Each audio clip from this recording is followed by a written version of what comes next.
आप सभी को झारखंडी जोहार दोस्तों। आज तारीख 11 जनवरी 2026 दिन रविवार चोरी, दुर्घटना, हत्या, आत्महत्या, दुष्कर्म, मौसम से जुड़ी झारखंड की सबसे बड़ी खबरें संध्या 7 बजे एवं सुबह 7 बजे प्रतिदिन खबरों को देखने के लिए चैनल को करिए सब्सक्राइब, साथ ही बेल आइकन को दबा ले। चलिए चलते हैं झारखंड की सबसे बड़ी खबरों की ओर। आप सभी को झारखंडी जोहार दोस्तों। आज तारीख 11 जनवरी 2026 दिन रविवार चोरी, दुर्घटना, हत्या, आत्महत्या, दुष्कर्म, मौसम से जुड़ी झारखंड की सबसे बड़ी खबरें संध्या 7 बजे एवं सुबह 7 बजे प्रतिदिन खबरों को देखने के लिए चैनल को करिए सब्सक्राइब, साथ ही बेल आइकन को दबा ले। चलिए चलते हैं झारखंड की सबसे बड़ी खबरों की ओर।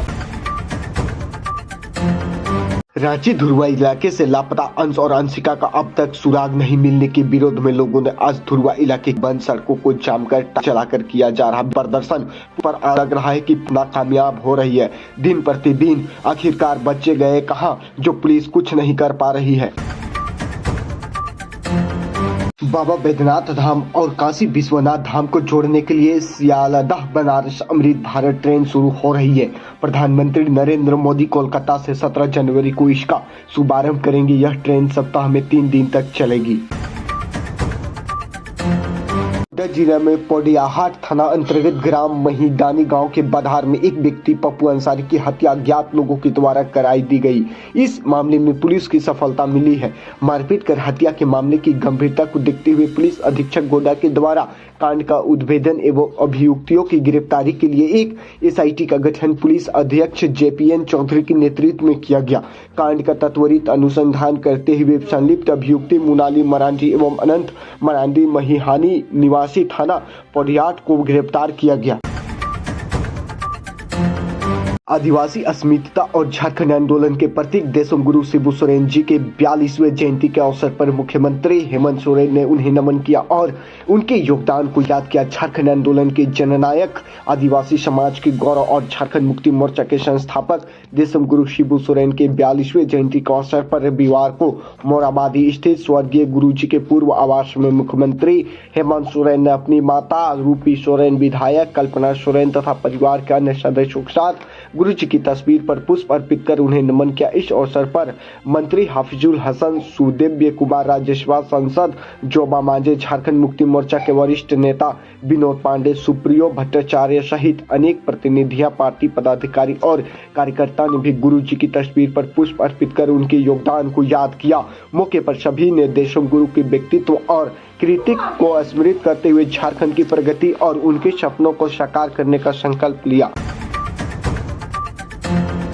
धनबाद पुलिस कंट्रोल रूम होगा हाईटेक, एसएसपी ने किया निरीक्षण। आपको बताते चले, कोर्ट मोड़ स्थित कंट्रोल रूम का हो रहा है जीवन उद्धार। डायल 112 और सिटी हॉक्स पेट्रोलिंग का होगा केंद्रीकृत संचालन। एसएसपी प्रभात कुमार के निर्देश पर कोर्ट मोड़ स्थित जिला पुलिस कंट्रोल रूम को आधुनिक, सुव्यवस्थित एवं तकनीकी रूप से सुदृढ़ बनाया जा रहा है। इसी क्रम में कंट्रोल रूम परिसर में पूर्व से संचालित मतदाता सहायक केंद्र एवं प्रज्ञा केंद्र को अन्य स्थानों पर स्थानांतरित कर दिया गया ताकि कंट्रोल रूम के विकास कार्य में किसी कोई बाधा न हो। पूरी परिसर का जीर्णोद्धार किया जा रहा है। शनिवार को एसएसपी प्रभात कुमार ने जिला पुलिस कंट्रोल रूम का निरीक्षण किया और चल रहे कार्यों की समीक्षा की। इस दौरान उन्होंने निर्माण कार्यों में समृद्ध एवं गुणवत्तापूर्ण ढंग से पूर्ण करने के लिए संबंधित अधिकारियों को अवकाश दिशा निर्देश दिए। नए सिरे से तैयार हो रहे जिला कंट्रोल रूम को अत्यधिक सुविधाजनक, सुरक्षित और आधुनिक स्वरूप दिया जा रहा है। 5 कमरे वाले कंट्रोल रूम में सीआईआर एसएसपी का अलग चेंबर होगा। साथ ही जिले के सभी प्रमुख चौक चौराहों पर लगे सीसीटीवी कैमरे की निगरानी एवं मॉनिटरिंग कंट्रोल रूम से होगी।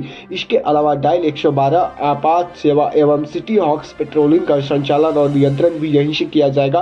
कंट्रोल रूम में 24 घंटे निर्बाध बिजली आपूर्ति और उच्च गति इंटरनेट की सुविधा उपलब्ध रहेगी। एसएसपी के निरीक्षण के दौरान सीसीआर डीएसपी सुमित कुमार ने सरसेट मेजर अधिवेश कुमार, सरजेट अर्जुन महारत शामिल रहे। एसआईआर इन झारखंड, एसआईआर को लेकर आई बड़ी खबर, सीईओ ने दी जानकारी। आपको बताते चले, झारखंड के मुख्य निर्वाचन पदाधिकारी सीईओ के रवि कुमार ने कहा है कि मतदान सूची की 70% मैपिंग पूरी हो चुकी है। शहरी क्षेत्रों में मैपिंग को प्राथमिकता दे।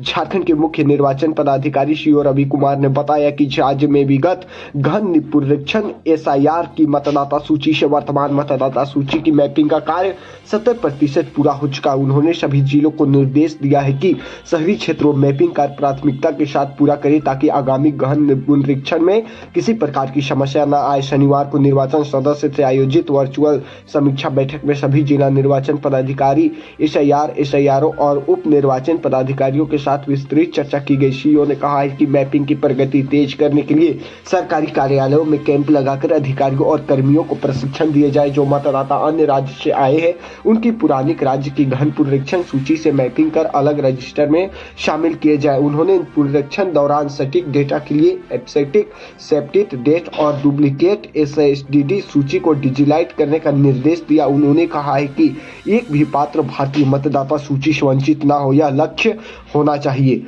सीईओ ने बताया कि अनिल कार्यकाल द्वारा BLO की जानकारी वाले स्टिकर जारी किए गए। स्टिकर पर मतदाता केंद्र संख्या, BLO का नाम, विधानसभा क्षेत्र और मोबाइल नंबर अंकित होगा। इसे संबंधित क्षेत्र में लगाया जाएगा। इससे मतदाताओं को अपनी BLO तक पहुंचने में आसानी होगी। उन्होंने 1950 टोल फ्री नंबर और बुक ए कॉल फीचर्स के व्यापारिक प्रचार किया है। सीईओ ने बताया कि मतदाता सूची की मैपिंग के लिए 8 महत्वपूर्ण चेक पॉइंट निर्धारित किए गए हैं। निरीक्षण के दौरान इन चेक पॉइंट को अनिवार्य रूप से ध्यान में रखे जाए। मतदाता पहचान पत्र की गुणवत्ता में सुधार के लिए BLO को मोबाइल से सही ढंग से फोटो लेकर BLO ऐप में अपलोड करने का प्रशिक्षण दिया जाएगा। 28 जनवरी से 6 फरवरी के बीच मान्यता प्राप्त राजनीतिक दलों की बूथ लेवल एजेंट 2 का प्रशिक्षण भी सुनिश्चित करने को कहा गया, जिससे पुनरीक्षण में बेहतर समन्वय बन सकते हैं। सीईओ ने बताया कि अन्य राज्य में गहन पुनरीक्षण के दौरान डॉक्यूमेंट वेरिफिकेशन का कार्य जारी है। झारखंड में भी संबंधित दस्तावेज का सत्यापन उसी दिन सुनिश्चित किया जाए। इसके अलावा छुट्टियों में भी रोस्टर ड्यूटी लगाई जाए और फर्जी दस्तावेज पाए जाने पर शीघ्र कार्रवाई के लिए त्वरित रिपोर्ट दिए जाए। बैठक में बोकारो उपायुक्त एवं जिला निर्वाचन पदाधिकारी अजय नाथ झा, नोडल पदाधिकारी देवदास दत्ता, उप निर्वाचन पदाधिकारी धीरज ठाकुर, अवसर निर्वाचन पदाधिकारी सुनील कुमार सहित अन्य सभी जिले के निर्वाचन अधिकारी ऑनलाइन माध्यम से उपस्थित रहे। शिबू सोरेन बर्थ एनिवर्सरी जन्मदिन पर लोगों से जुड़ते थे। देशम गुरु शिबू सोरेन बांटते थे कंबल। आपको बताते चले, देशम गुरु शिबू सोरेन अलग झारखंड आंदोलन के लिए जीवन भर संघर्ष करते नजर आए। नेमरा और धोरधरा में आज भी बाबा शिबू सोरेन के जन्मदिन की यादें जीवित है।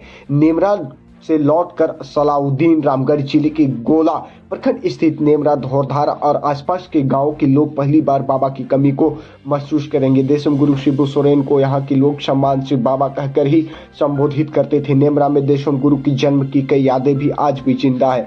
बीते 11 वर्ष जनवरी को बाबा शिबू सोरेन का जन्म मनाने के लिए नेमरा से परिवार के कई सदस्य रांची गए थे। उस कार्यक्रम में शिबू सोरेन के छोटे भाई स्वर्गीय शंकर सोरेन की पत्नी दीपमणि सोरेन और बेटे रेखा सोरेन भी शामिल थे। दीपमणि सोरेन और रेखा सोरेन ने बताया कि इस बार बाबा का जन्मदिन सादगी के साथ मनाएंगे। उन्होंने कहा कि पिछले वर्ष जन्मदिन के अवसर पर पूरा परिवार एक साथ जुटा था। रेखा सोरेन ने बताया कि बाबा से हुई बातचीत, उनके साथ बिताए गए पल और पुरानी तस्वीरों को देखकर भावुक हो जाता हूं। परिवार के सदस्य और नेमरा के लोग इस वर्ष जन्मदिन के मौके पर बाबा को श्राद्ध के साथ याद करेंगे। नेमरा गांव प्रकृति की गोद में बसा हुआ है। चंदवा टोंगरी पहाड़ की तराई में स्वर्गीय शिबू सोरेन का पैतृक आवास स्थित है। एक और डोका कोचा पहाड़ व दूसरी और बड़े कोचा पहाड़ की हरियाली गांव की प्राकृतिक सुंदरता और बढ़ाती है। संथाली बहुल इस गांव में रहने वाली संथाल परिवारों का कहना है कि स्वर्गीय शिबू सोरेन की यादें आज भी गांव व लोगों के बीच जीवित है। स्वर्गीय शिबू सोरेन के चचेरे भाई किशोरी सोरेन 70 वर्ष ने बताया कि जन्मदिन के आसपास जब भी शिबू सोरेन नेमरा गांव आते थे, लोगों को बुलाकर कंबल बांटते थे। वे कभी भी यहाँ नहीं कहते थे कि आज मेरा जन्मदिन है, बल्कि पहले लोगों की हालचाल पूछते थे और फिर जरूरतमंदों की मदद करते थे। गांव में किसी बच्चे के जन्म की जानकारी मिलने पर संबंधित परिवार को बुलाकर सहायता जरूर करते थे। बच्चों को पढ़ाई पर ध्यान देने और नशापन से दूर रहने की सलाह देते थे। किशोरी सोरेन ने बताया कि गोतिया परिवारों के घर अलग अलग है। शिबू सोरेन चाचा से मिलने अक्सर घर आते थे। एक बार अपने जन्मदिन के मौके पर वे नेमरा आए थे। उस वर्ष भी गांव के लोगों के बीच कंबल बांटे गए। महाजनी प्रथा व नशापन से दूर रहने का संदेश देते थे। नेमरा गांव की जागरण सोरेन, दिल्लो सोरेन, बिरजू सोरेन समेत कई संताली लोग आज भी बाबा के सरल स्वभाव और सामाजिक सरोकार को याद कर भावुक हो जाते हैं। देशम गुरु स्वर्गीय शिबू सोरेन बचपन के साथी कर्मा मांझी 83 वर्ष कोराम्बी पंचायत के धोरधोरा गांव के निवासी है। वे सेवानिवृत्त शिक्षक है। धोरधोरा गांव में नेमरा से लगभग 10 किलोमीटर दूर है। करम मांझी के घर के चारों ओर आज भी घने जंगल। इन दिनों वे काफी बीमार चल रहे हैं। घर की सबसे बाहर वाले कमरे में खाट पर लेटे करम मांझे को जबकि बेटे तारकेश्वर मुर्मू ने बताया कि लोग शिबू सोरेन के बारे में बातचीत करने आए तो वे उठ बैठ गए। कर्मा मांझे ने बताया कि बचपन में शिबू सोरेन के साथ पढ़ाई, खेलकूद, घूमना व महाजनी प्रथा के खिलाफ आंदोलन में हमेशा साथ रहे। उन्होंने बताया कि उस दौरे में शिबू सोरेन का जन्मदिन हमेशा और अधिक देशवाल टांड में मनाया जाता था। इस तिथि पर अधिकतर दोस्त वहीं जुटते थे क्योंकि यह स्थान सभी के लिए नजदीक पड़ता था। वहां भोला बेसरा, स्वर्गीय अर्जुन मास्टर व भागीरथ महतो समेत कई लोग रहते थे। कर्मा मांझे ने बताया कि जन्मदिन के मौके पर वहीं के 2 कारीगर खिचड़ी बनाते थे, कभी कभी लड्डू भी बांटते थे। खाना पीना के बाद चाय पानी होता था। कई बार सभी दोस्त मिलकर स्वयं खाना बनाते थे। कोई दोस्त कॉफी कमल लेकर आ जाते थे। सभी बैठकर विचार विमर्श करते थे। वे उसी कांप में लिखा पढ़ते थे। उन्होंने बताया कि एक बार ऐसे भी हुआ, महाजनी प्रथा का आंदोलन चल रहा था। पुलिस से बचने के लिए शिबू सोरेन शाम होते ही धोरधोरा स्थित मेरे घर आ जाया करते थे। जन्मदिन की तिथि पर बस्ती में ही सभी संथाली लोग मिलकर साग सब्जी का भोजन बनाए थे। वे किसी से घृणा नहीं करते थे। खाने पीने में जो मिलता था खा लेते थे। जन्मदिन का अवसर पर बस्ती के लोग एक साथ भोजन किए थे। साथ ही आंदोलन पर बातचीत हुई थी। इसके बाद वे जैना मोड़ में रहने लगी। इसके बाद भी कई बार धोरधोरा में शिबू सोरेन का जन्मदिन हम लोग मिलकर मनाया करते थे। महिलाओं की रचनात्मकता व आत्मनिर्भरता को बढ़ावा देती आनंद मेला अर्चना अग्रवाल। आपको बताते चले कि यह न्यूज बोकारो से आ रही है। नेहरू कॉम्प्लेक्स ग्राउंड में बीसीसीएल दीक्षा महिला मंडल का आनंद मेला 2026 शुरू हो गया है। बीसीसीएल दक्षिणी महिला मंडल की ओर से आयोजित वार्षिक कार्यक्रम आनंद मेला 2026 शनिवार को नेहरू कॉम्प्लेक्स ग्राउंड कोयल नगर में शुरू हो गया। महिला सशक्तिकरण, उद्यमशीलता, रचनात्मक और सामाजिक सरोकारी को समर्पित इस आयोजन में शहर के गणमान्य अतिथियों के साथ बड़ी संख्या में आमजनों की उपस्थिति रही। मेले का उद्घाटन लालमनी वृद्धाश्रम की 90 वर्षीय शांति देवी व 86 वर्षीय बिमला देवी ने बतौर मुख्य अतिथि के रूप में किया। यह पहल समाज में वरिष्ठ नागरिकों के सम्मान और संवेदनशीलता का सशक्त संदेश बनी।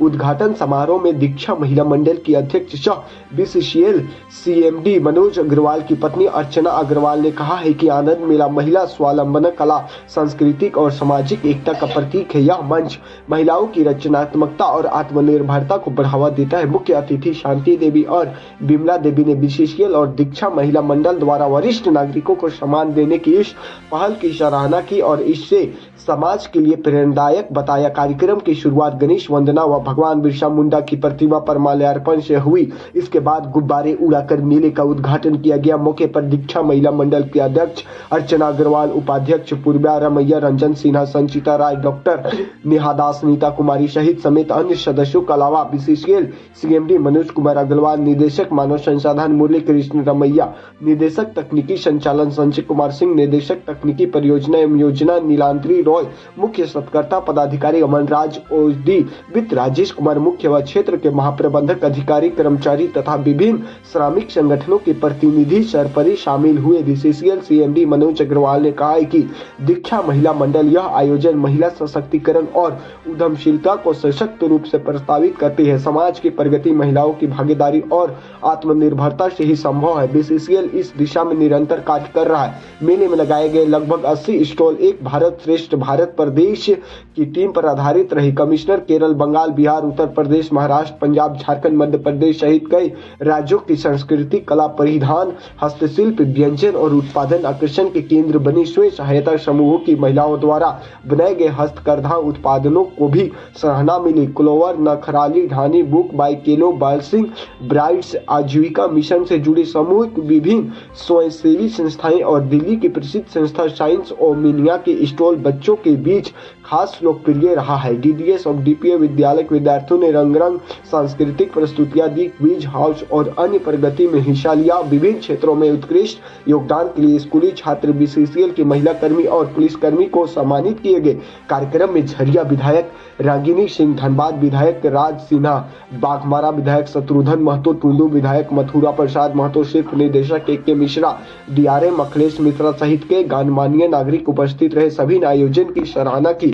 सुबह 11 बजे से रात 9 बजे तक चले मेले के पहले दिन करीब 5000 लोगों ने भाग लिया। 2 दिवसीय आनंद मेला का समापन 11 जनवरी को होगा। महिला सशक्तिकरण, रचनात्मक और सामाजिक सरोकारी पर केंद्रित दीक्षा महिला मंडल का यह आयोजन सराहनीय है। हर वर्ष की तरह इस वर्ष भी आयोजित शानदार है। स्टॉल और सजावट बेहद खास है। इस मेले में हमेशा आनंद आता है। सभी वर्गों का ध्यान रखा गया। बीसीसीएल को बधाई। रंगिनी सिंह, झरिया विधायक, दीक्षा महिला मंडल द्वारा समाज के सभी वर्गों के लोगों के निरंतर समाज उपयोगी कार्य किए जाते। हर वर्ष की भांति इस वर्ष भी आनंद मेला का आयोजन किया गया। इसके लिए संगठनों को बधाई। नारी सशक्तिकरण के लिए बीसीसीएल का निरंतर प्रयास सराहनीय है। राज सिन्हा, धनबाद विधायकाश बास आनंद मेले में सजावट, विभिन्न उत्पादकों पर खास ध्यान दिया गया। इस प्रकार के आयोजन केवल मनोरंजन का साधन नहीं बल्कि समाज के हर तबके और वर्ग के लोग इससे लाभान्वित होते हैं। इस आयोजन के लिए